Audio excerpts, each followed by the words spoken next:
Alright guys, Skeletor is the embodiment of toxic masculinity in Masters of the Universe, says Travis Knight. Now I'm not going to lie, look, I read this headline and I will be as concerned as you are, I'm sure.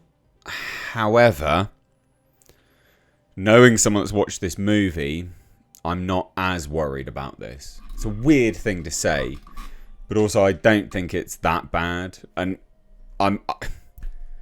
if I didn't know sources that had seen the movie and said how good it was, I would be worried. Don't get me wrong, right? I think it's a really dumb thing to say for Travis Knight. Like, honestly, like, what are you doing? Are you trying to tank the movie?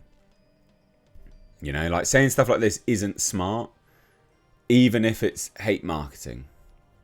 Because there will be people that will just read this and go, I'm not watching it now, I'm done. This will be an instant switch off for a lot of people. And I think that's actually, like, it's a massive shame. Because for all intents and purposes, apparently this is a very good movie.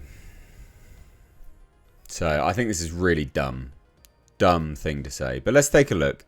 Two things I want to talk about today. So this is part of the Empire Online, Empire Magazine exclusive stuff. So, you know what's annoying about this? Even in this whole like, oh, he's the embodiment of toxic masculinity. Even in this quote, Travis Knight says some things which should also reassure people, which is annoying because I just don't think he's quite media savvy. And I could be wrong, right? Maybe he is, and he knows that this is hate marketing. I don't know. I digress. I digress. Let's take a look. Right? So, from the moment he hit toy shelves, Skeletor proved an instant classic villain. Just as He-Man is a cartoonish extreme of heroism. Look at those massive muscles. His nemesis Skeletor is a cartoonish extreme of evil. A cackling skull in a big purple hood. Enough said.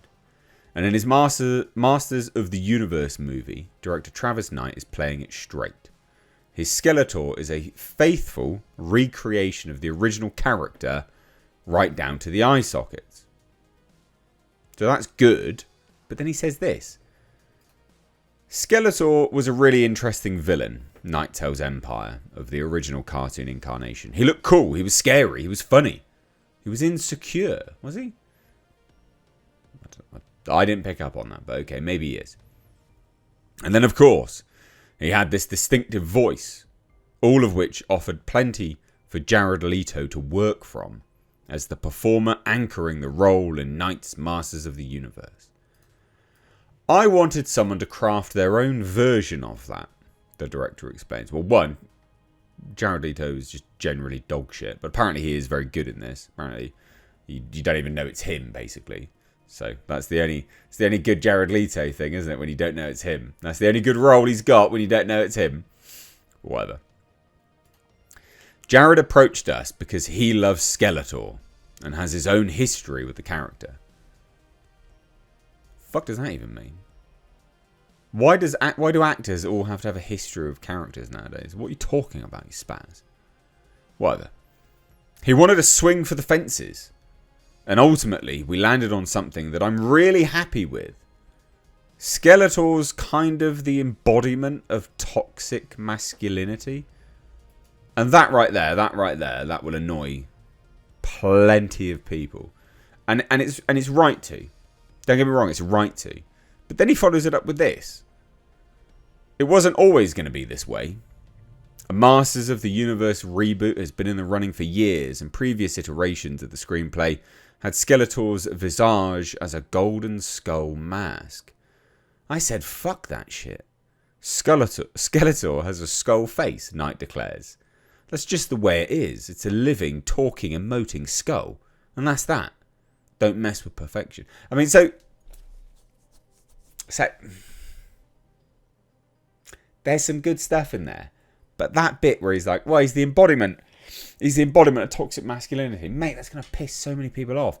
It's so unnecessary. What are you doing, you clown? And do you know what I mean? Like, Skeletor does look good. Like, you see him there. Like, he looks great, man. He looks wicked, doesn't he? Like, that looks awesome. But yeah, man, toxic masculinity. Why are you saying that? I know people that have seen this film, and they said it's great. Like, they said it's really good. So hearing this and knowing that people will just not watch the movie now, it annoys me as someone that wants good movies to succeed. Fucking idiots. Travis Knight, mate, you're an idiot. Anyway, whatever. So there's this. Will that turn you off the movie? Let me know down below. But anyway, then there's this as well. So Idris Elba isn't a stranger to taking out their roles. He's played an evil cyborg named Brixton in Fast and Furious spin-off Hobbs and Shaw, battled a giant cosmic starfish as Bloodsport in the Suicide Squad, and now he's donning a metal helmet and a fetching mustache. Yeah, he's got the mustache. To play Man-at-Arms in Masters of the Universe. The original cartoon's based on Mattel's hit toy line. He's the man of weapons, the military master of Eternia's royal palace, with a very signature look. For Elba, getting to play the warrior was a chance to reconnect with his youth. It's a really big part of my childhood, he tells Empire of his Master of the Universe fandom. Safe to say he had the original figures. My parents couldn't afford the Star Wars toys, and the He-Man toys were cheaper because it wasn't as big. So I had He-Man, She-Ra, Battle Cat, and of course, the original series was on heavy rotation. The cartoons were always a little bit more fun, a bit more camp, a bit more out there. Yeah, they were. True, they were. So when Elba learned that Travis Knight was embracing the toy and cartoon core of Master of the Universe in this film, the actor was all aboard. Travis, who's an incredible director, wanted to pay homage to the aesthetic of the original. I was all for that, though it made me think, shit, I've got to get into the gym. With giant Eternia sets and so many of the figures brought to physical life, the production proved to be the ultimate Masters of the Universe wish fulfillment. It was like being at a big amusement arcade with all these massive characters. Cool. Anyway. Oh, some raunchy adverts there. Anyway, I should get ad blocker. I did have ad blocker. People always tell me to get ad blocker, and I do. But you can't click on Empire online if you've got an ad blocker. You have to disable it. Or you can go to read only, but then the images don't turn up, and the images are kind of important. So anyway, whatever. I digress. Sure. Toxic masculinity. Dumb thing to say. Dumb thing to say. Does Skeletor embody toxic masculinity? I don't think so. I don't think so. Like, he's the embodiment of evil, but in a camp way. You know? Like, light-hearted, fun, campy way. Like, he's obviously, like, nasty and he wants to do proper evil stuff. But a little bit camp, I guess. I don't know how you'd say it. Anyway, there are stakes, I guess, is the point I'm trying to make. Even though it's campy and fun, there are stakes. Anyway, point is, this is dumb. He shouldn't have said it. And I really wish he didn't. But here we are. What do you think? Let me know down below.